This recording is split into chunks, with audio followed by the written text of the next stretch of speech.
So, the story of Noah this morning is one of great depths.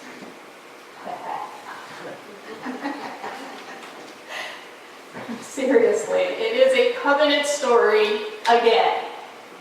We see covenant after covenant. God keeps trying. And in the story of Noah, you know, society, it hasn't been that long since Adam and Eve, but society has gotten pretty bad, and they messed up again, except for Noah, who God identifies as kind of a good seed.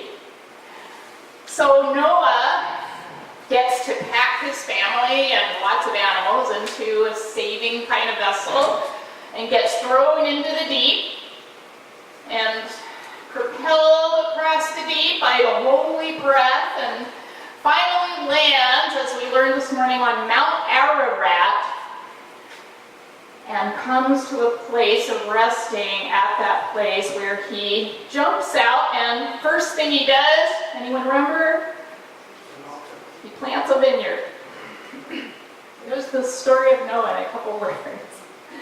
But what's interesting about this story, and I love this, and we miss so much when we can't read it in Hebrew, is that God's breath in Hebrew is called the ruach.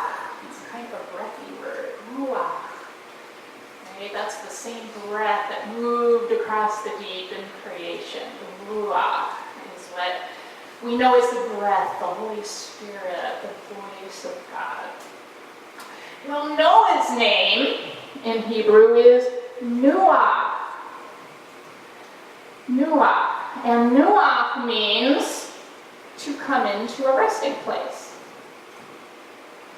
So Noah literally is the one God chooses to put into a new place.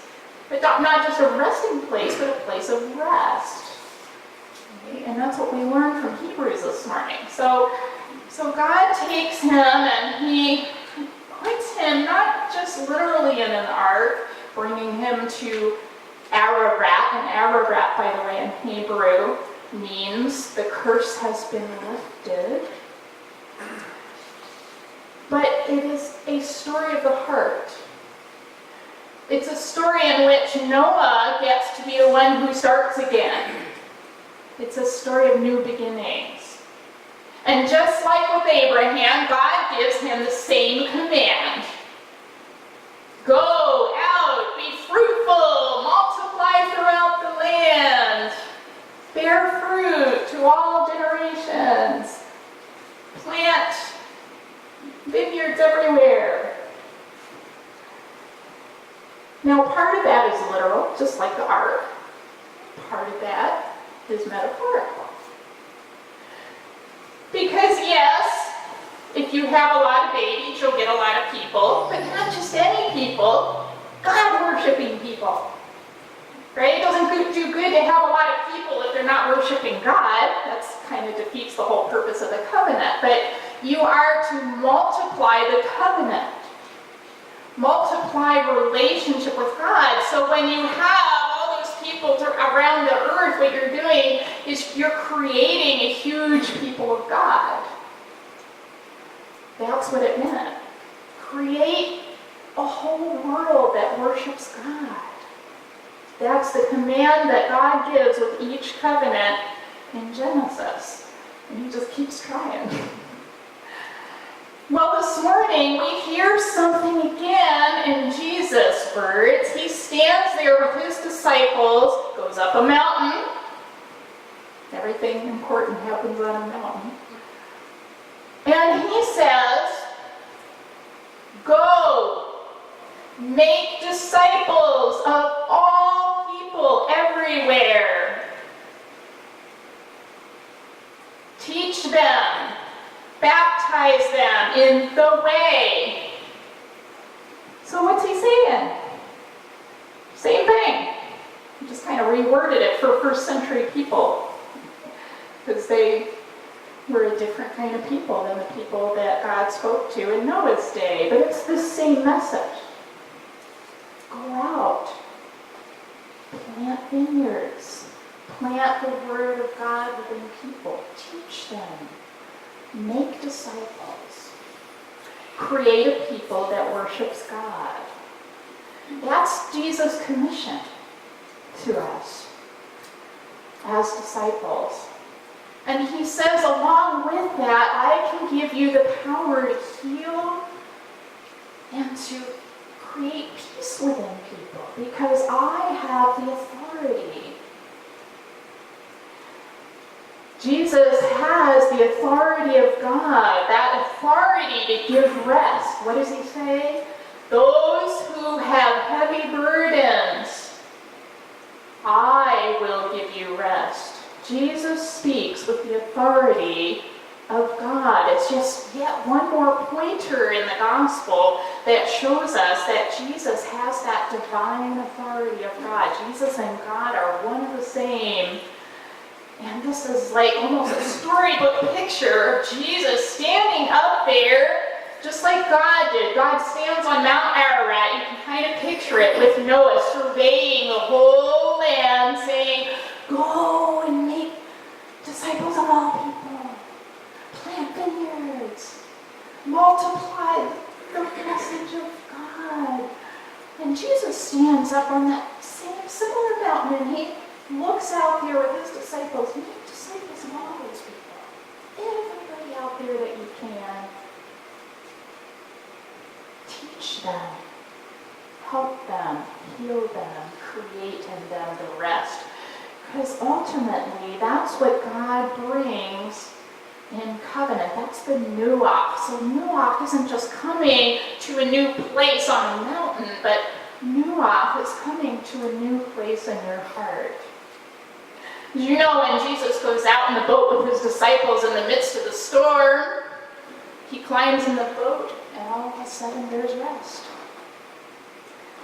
When Jonah is being tossed in the waves in the storm, God swallows him up and spits him out in a new place, a place of rest. And Noah is in a pretty stormy place. It's sinful. It's a tough world out there. God stuffs him in an ark and brings him to a new place because God is a God of new beginnings. But new beginnings for your heart as well. Because a place of rest doesn't really mean that you are put in a place where there's no storms. It doesn't mean that there's never going to have anything in your life that goes wrong. It doesn't mean that everybody's going to all of a sudden get along and all that. And we still live in a human world. But God says that He will give us rest in our hearts and the kind of peace that Paul describes, that kind of love and that patience, all those fruits of the Spirit, right? Tolerance of people, neighborliness with people, and peace. That peace that passes all understanding. That peace, in other words, that makes no sense. That you can be in the most turbulent times and you still feel peace, and people look at you and think, how is that possible? This is Wesley's thought when he was on that stormy boat coming across the Atlantic. And he was scared to death along with Charles. And what does he hear? The Moravians down there singing.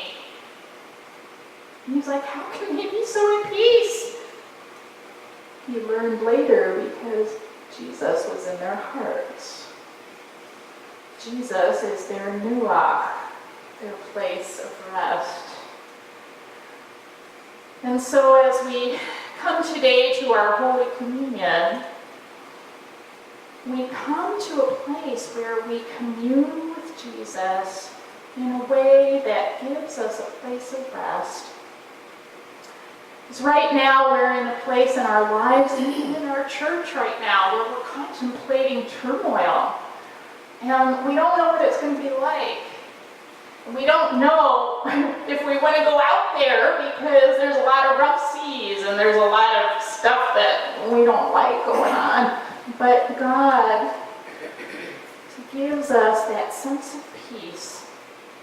And we get that from our worship, from our scriptures, from our Holy Communion, and especially from Holy Communion, where we actually come to the table with Jesus and we partake of that Holy Spirit specialness.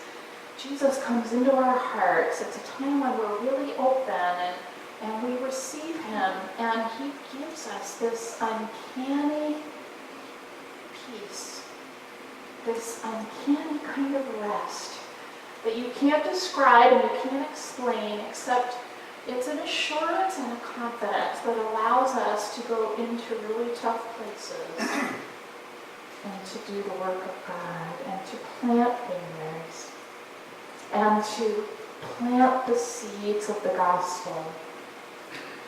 Jesus invites us to board the gospel ship that goes along all those stormy seas and brings the gospel to others, because it's not just about our rest, but it's about rest also for the rest. It's twofold. Jesus brings us rest, and he calls us to bring rest to the rest. And that's what we learn to do when we commune